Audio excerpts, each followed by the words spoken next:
Hey there, movement athletes. My name is Jesse Kitson-Abelson, and today we'll be comparing the pros and cons between kipping and strict bar muscle-ups. We've got an interesting video for you today as we'll be analyzing each movement side by side. The kipping bar muscle-up and the strict bar muscle-up are two techniques to achieve the same exercise, which is to go from below the bar to on top of the bar in support, and each have their distinct pros and cons, which we'll get into next.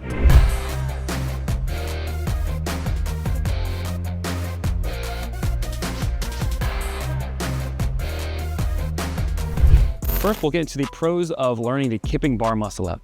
The first pro to learning the kipping bar muscle-up is that it's easier to learn because you're using momentum, and the momentum allows you to achieve it with fewer strength requirements, and a wider range of people will be able to learn it quicker. Another pro is that you'll be able to do faster repetitions, which can be advantageous if you're doing a competition where you need to perform a lot of reps. So the momentum allows you to do it with less strength, which allows more repetition and less fatigue. Another pro to highlight is that you'll be able to perform more repetitions. And this is the case, again, because of the momentum that you're using. It'll take longer for your muscles to tire out in the upper body. Now let's get into the cons of the kipping bar muscle-up. So less upper body strength will be developed when comparing it to the strict because of this momentum, and it requires less strength from the upper body to achieve the skill. There's a higher risk of injury with kipping bar muscle-ups because of the dynamic movements and the momentum, and if you're not doing the exercise correctly, you can put a lot of stress in the wrong kind of way in your joints.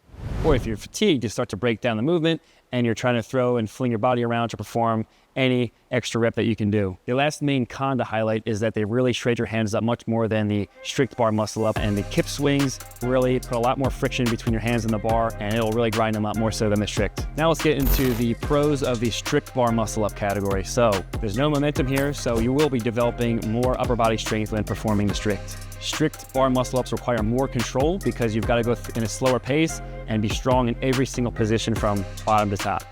Another great pro is that it requires more control. You'll be going through this whole range in a slower tempo. You've got to be strong and controlled in every step of the way from bottom to top, and that means you'll have an increased body awareness of the whole exercise. The third big pro to the kipping bar muscle-up is that there's a lower risk of injury. There's no momentum in this exercise. It also means that there's no sudden stress to your joints because we're going through a slow tempo with control, with muscle, and we've taken virtually all of the momentum out of this, which reduces injury risk. Some of the cons of the strict bar muscle-up is that it requires more upper body strength to achieve it, which means it'll cater to fewer people and it takes longer to achieve. The repetitions will be slower, which means they'll fatigue quicker and achieve fewer repetitions, which is definitely a disadvantage if you're in a competitive setting. The third con is that you will fatigue quicker. Your arms will definitely give out sooner because there's no momentum and you're relying purely on strength to get this done without that extra help.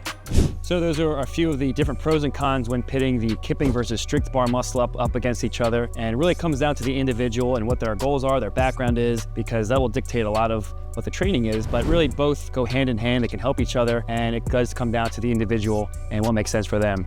Thanks for watching our video comparing the strict versus kipping bar muscle-ups, where we pitted the two together to compare them, as well as analyze the movements. I had a lot of fun working on this video. Hopefully you've learned something, and always make sure you check out our YouTube page because we have plenty more muscle-up tips, tricks, drills, progressions to help you further your journey in them. So thanks again for watching, and always feel free to reach out to us if we can help. Really quick, if you want to get started with calisthenics but are unsure of how to do so, I highly recommend trying our free calisthenics assessment. It will only take you 5 minutes to complete, and you'll receive a detailed, personalized training program complete with recommendations and workouts you can use right away. If you found these videos helpful, please click the like button below and leave any comments or questions you might have in the comment section below. See you next time.